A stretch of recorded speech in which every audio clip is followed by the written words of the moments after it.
The following program is brought to you by Naleo TV, the People's Platform.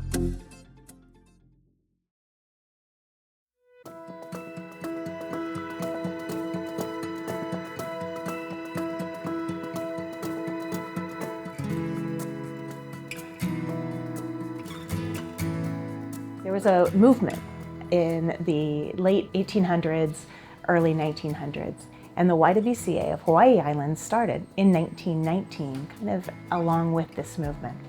And it was a place for women to have a safe place to stay.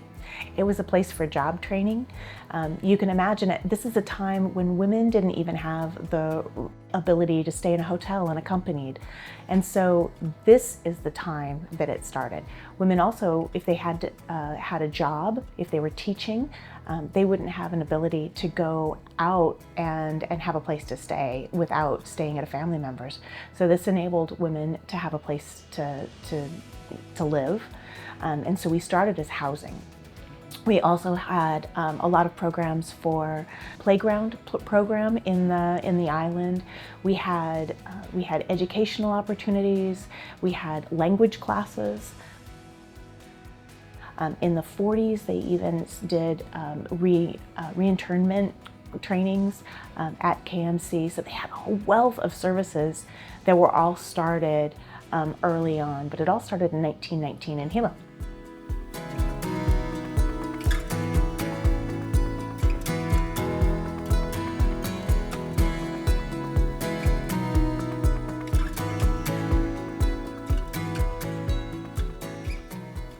My connection to the YWCA is my family connection, and this stretches back over 100 years. My great-grandfather came from Massachusetts back in the 1890, and became president of the Kamehameha schools.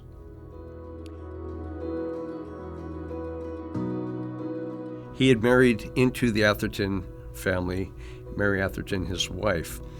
And for a long time, there's been a lot of work into the early 1900s, and I recall about 1920, the Atherton family, which again, that's my great-grandmother's side, helped establish with her brother the YWCA here on the Big Island, here in Hilo. The work continued with the Atherton and then the Richards family, Theodore being my great-grandfather, as he and his wife Mary established the Kokahi campus on Oahu, which was essentially a camp, but then it became more than a camp. Kokahi, the meaning of that is one blood. It was their belief that we are all of Hawaii, and we all work together. And because of that, they established a board that had, again, themselves, but they had Japanese, they had Hawaiian, they had Filipino. They had everybody working together because, again, for the islands, one blood, and that's part of the YWCA history. We are all the same. We're all connected. And, you know, if you think back 100 years ago, we had segregation. We had very patriarchal society. And thinking back on my great-grandfather, he was very much a suffrage supporter, in the sense that he wanted everything to be treated equal. So I think he saw into the future that that's where we needed to go. They have this history that goes back like over 100 years, and they've become known here for having, yes, the only 24/7 sex assault support services here, which sadly is very important, but also for helping young families first get started with their healthy family programs, making sure that you're comfortable bringing up your children, and then having one of the only 2 accredited preschools here on the island. And that preschool, to me, it's very close to my heart, because if you don't start young in promoting this place in which you live, how does it happen?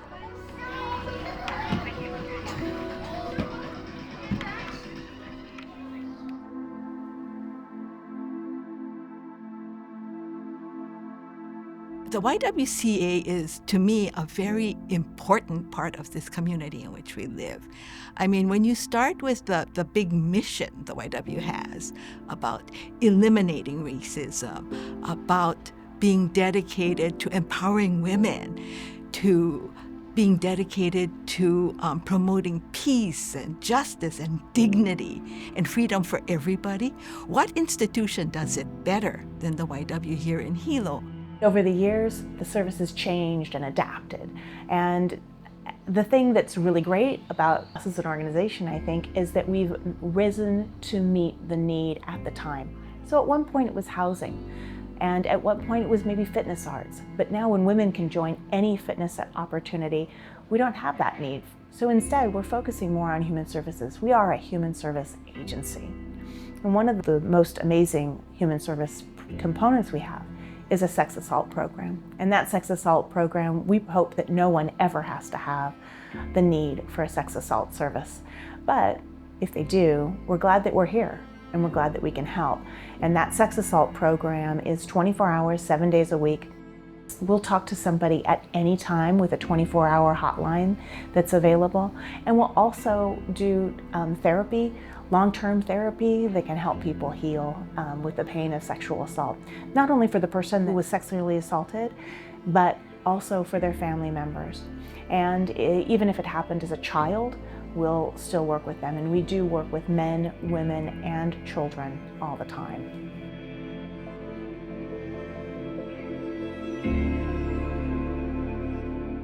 We realize that this is a crime that is non-discriminatory.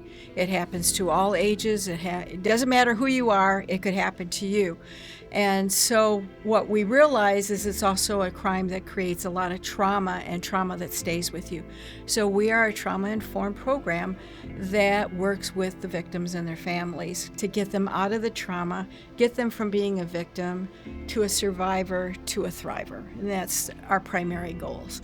What we do is we have a 24/7 hotline. We also have a chat line. We open about 350 cases a year. And that means these are new clients. It doesn't mean returning clients. And that's just in our crisis line portion. And with the crisis line, what we do is we provide crisis stabilization, and we also do intervention.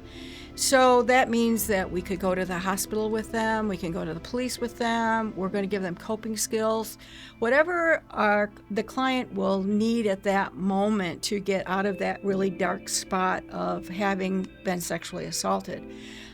We also provide therapeutic services to move them further out of that spot. Once they get out of that initial trauma portion of it, then we can start giving them a skill set and help them get through to the point where they go, I don't need you anymore, thank you.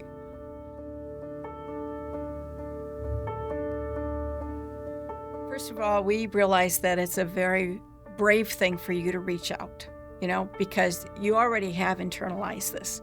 So when you call, chances are they're going to say their name. So you're going to get an advocate who's actually been trained in trauma-informed care. They're going to thank you for calling, for starters, and then ask how we can help you. And we will sit and wait with you. You don't have, pregnant pauses are okay on the hotline. You tell us what happened. We're not going to ask you for the nitty-gritty of it, right? We're not investigators. We don't need to determine whether you're telling the truth, none of that. We're going to ask you, are you safe to talk? We're going to ask you if you need medical attention. We're going to ask you if you want to report to the police. And the only question that we really ask in relation to the event is we ask you when it happened, because if it happened within 120 hours, then we know that we can offer you a forensic exam. All right. Otherwise, we don't ask you anything other than how are you doing? And from there on in, we tell you we believe you, because one of the first things that's going to stop you from calling us is that nobody's going to believe that this happened to me. And then the second thing that they're going to do is that it's my fault. They play the woulda, shoulda, coulda games in their head. This is a crime against body, mind, and soul. That's according to me. So you're out playing that game and we tell you it's not your fault. It doesn't matter what you were doing prior to, or if you were flirting, or if you were in risky behaviors. If you said no, no is no, and it's not your fault. So what we do, number one, is we tell them it's not their fault, and then we have to get them out of the mindset that it was. And once we can do that and get them out of the trauma, then we get them into a space where it doesn't define who they are. And that's what we want to do, is we know that we want it in their past. We know sex assault will define them for a while, but we want them to say, yes, that happened to me, but I'm over it and I'm moving on. And that's where we want to get them to.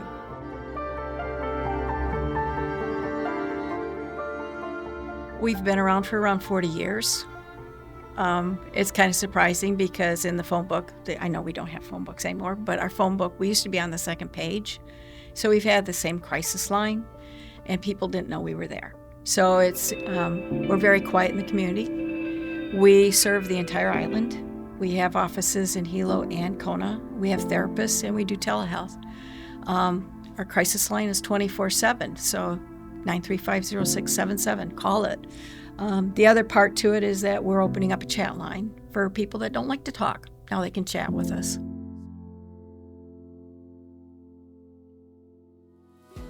We do Walk a Mile in Her Shoes. Walk a Mile in Her Shoes is a program to raise funds and awareness around sex assault. Well, first of all, look at my shoes. They're flats. You will not get me in heels. The last time I wore heels was 50 years ago when I got married, and I don't think those heels made it out of the church. All right? So anybody who is willing to don heels and walk a mile has my number one admiration, my absolute respect. I think that it's a fun way of bringing awareness to our organization. I mean, the walk a mile in her heels is kind of kitschy, I guess. Really don't need to do that, but it's a fun way to acknowledge it. I actually can make fun of the guys that walk back and go, "Oh my God, why did you wear these?" Well, excuse me, you like us wearing these, right? But it's also getting the men to say, "Hey, this is unacceptable too." And that's one of the Me Too movement really was about a lot of women saying, "Me too, me too, me too," right? But when I get a guy going, "This is unacceptable in my community," then I've got a new ally to work with me.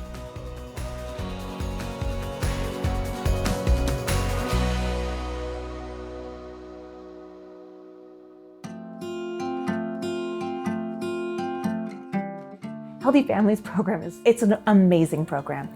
You can't really have healthy community if you don't have healthy families, and you can't have healthy families if you don't have children and families that are thriving. And that is a cornerstone of really Hawaii. Ohana is everything. And not everybody has all of the answers when they walk home with their beautiful bundle of joy. And we want to be a resource for healthy families. So our Healthy Family staff will actually go into the home and we'll interview folks. We'll find out if they are interested in the services first of all. And if they are, they're invited into the home and we'll visit them on a regular basis. And there's so many services that are available through the program. It's really awesome. I wish we could offer it to 100% of the families in the community, but for those that have gone through the program, they love it, and it is equally helpful for people that have had multiple children before, or if they've never had a child. It really is a supportive environment, talking about like the great things that are happening and helping with like long-term goal setting for families. How do you want your family to look, and talking about what great things they have in their past that they want to incorporate in the future and how they want their family life to be.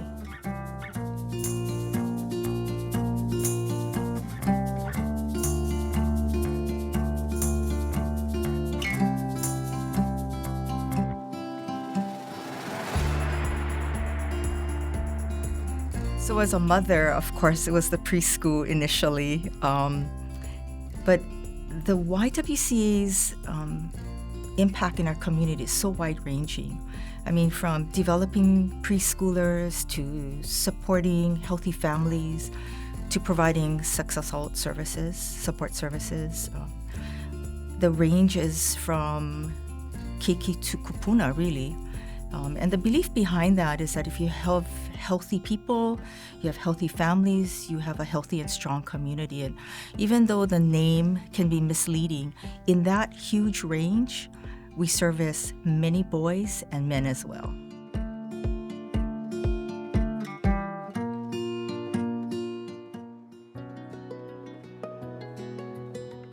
We are a developmental preschool, which means we focus on the whole child and all of their developmental areas, social, emotional, gross motor, fine motor, cognitive, you name it, we focus on it completely.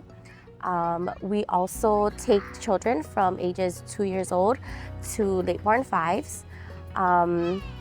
We help potty train, so we are a school that does potty training. We also offer breakfast, lunch, and afternoon snack at no additional cost to the tuition. And the biggest highlight I think that we have is that we are an accredited school. We're one of the only in the East Side. My child came here, she's like 25 years old now, and just to watch this preschool like grow, even though we've been through so many changes, to be able to witness that, and then of course working with the staff that we work with now, and I appreciate the director, I just appreciate everybody. Just like there's nothing that I cannot say that never benefited me, or that I feel that would benefit the community or just anybody else who comes into this program.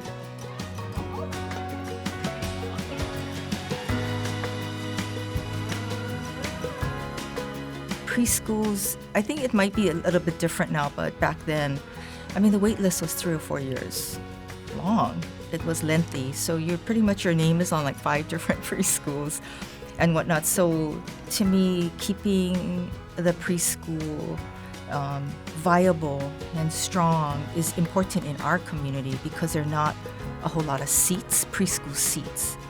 And in Hawaii, many times it's not just both parents working, but both parents are working multiple jobs.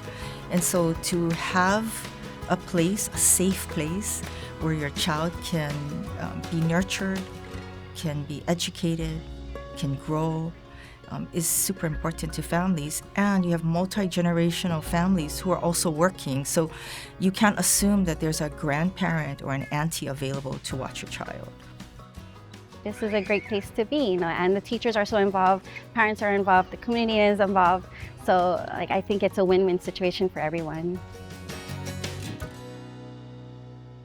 So we added a new position in our preschool, which is the preschool counselor.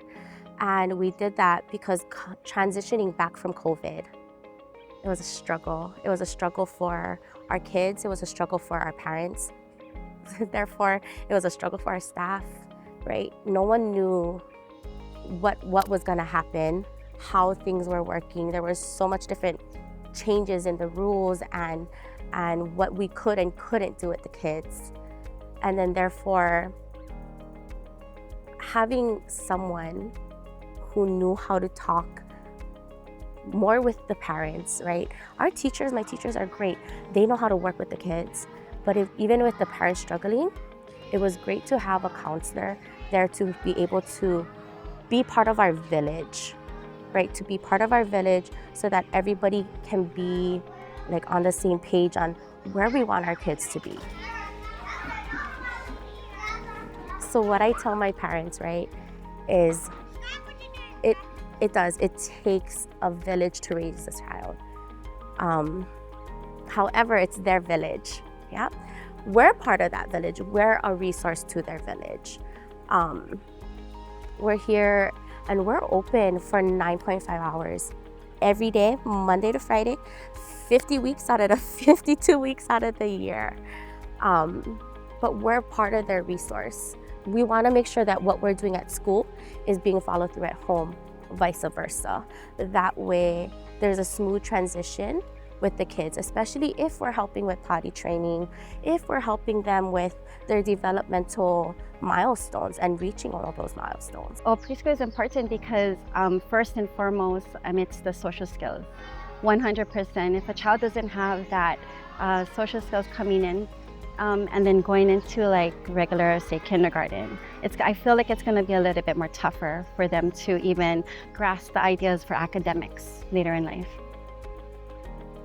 I feel like it's important for us to be involved in the community because it really does show the community that we are part of the community, and that we focus on the children and working with the kids, and for them to see how much of an ohana we are. If you want to sign your child up to our preschool, you can go on to YWCA Hawaii Island, spelled out, .org. And then you can click onto the preschool tab. And if you scroll down, it should be on the right side of the page, or scroll down if you're on your phone. And it says waitlist. If you can get on that waitlist, you put on your child's information and your information, and me and my assistant Noel will give you a call. They actually really work to help families not only, educate kids, but make them socially responsible, understanding where they are, where they can go. They do it in an old facility, something that's been around. Part of that facility has been around for almost 100 years, and the other one's been around for, 30, 40 years probably now. They do it the best they can. They have got great people involved with what they do, but they could do a lot better because they own the property on which the preschool and other facilities sit. There is so much more they can do to revitalize that area, and the kids can, help to make that happen.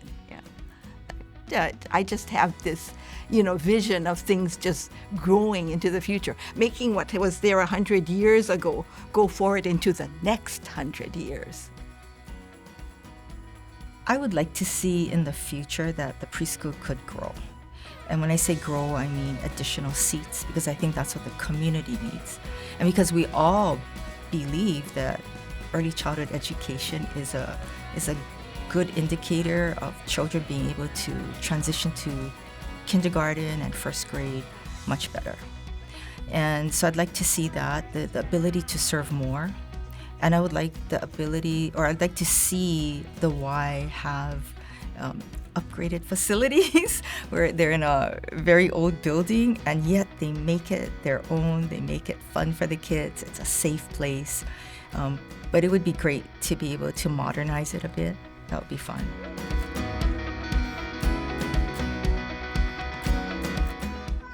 So the next 100 years is exciting. We have so many services that we have and that we can do. I think that one of the things that we have had is a lot of deferred maintenance. So one of the things that I'm really excited about is the board looked at how can we utilize our downtown Hilo campus to the best of our ability, and part of that is preschool. And so we are trying to utilize some of the undeveloped and unutilized areas, expand our preschool, which is a key cornerstone. Preschool isn't only a safe place for children to be nurtured and for them to learn. We want that, but it's also, without preschool, you don't have a workforce, right? Nobody can go to work. Mothers and fathers cannot go to work if they don't have a safe place for their child.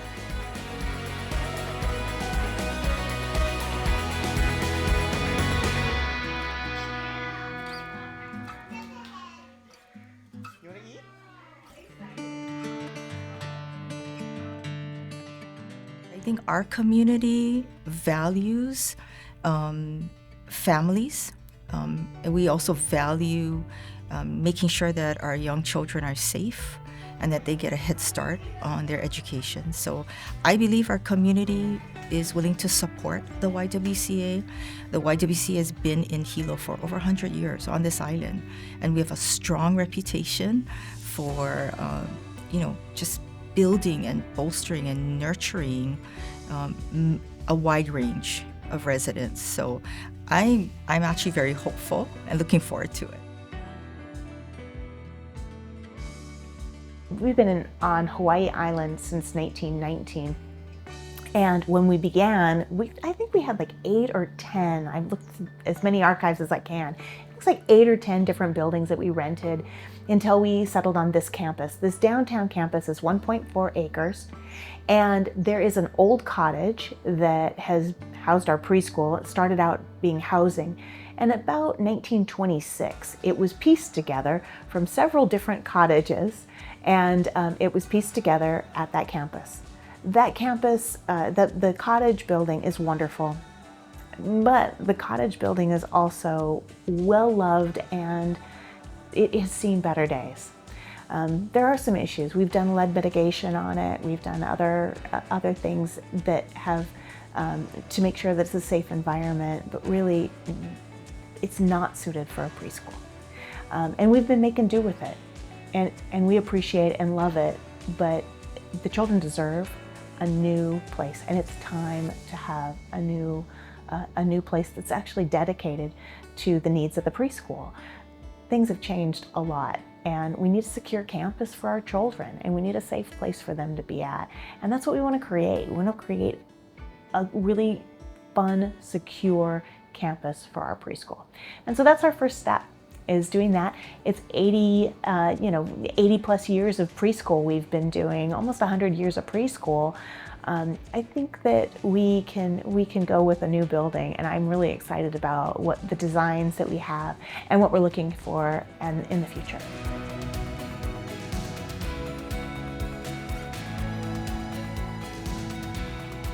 You know, a lot of people say, don't say that your workplace is your work family, right? But if you walk in to our preschool, you'll literally feel the Ohana vibes. Everybody looks out for each other. I am grateful to be a part of this team because we get to be a part of transforming lives. I'm grateful that I get to see the great work that they do. There are so many opportunities that they have risen to and so many challenges. The things that we have, just in the last few years with COVID, some of the massive things that have confronted our team and the different ways that they have been able to do services and continued to create a network for families. I'm so privileged and fortunate to be able to see the way that they have transformed and risen to the challenges and continue to center the families that we work with. It's awesome.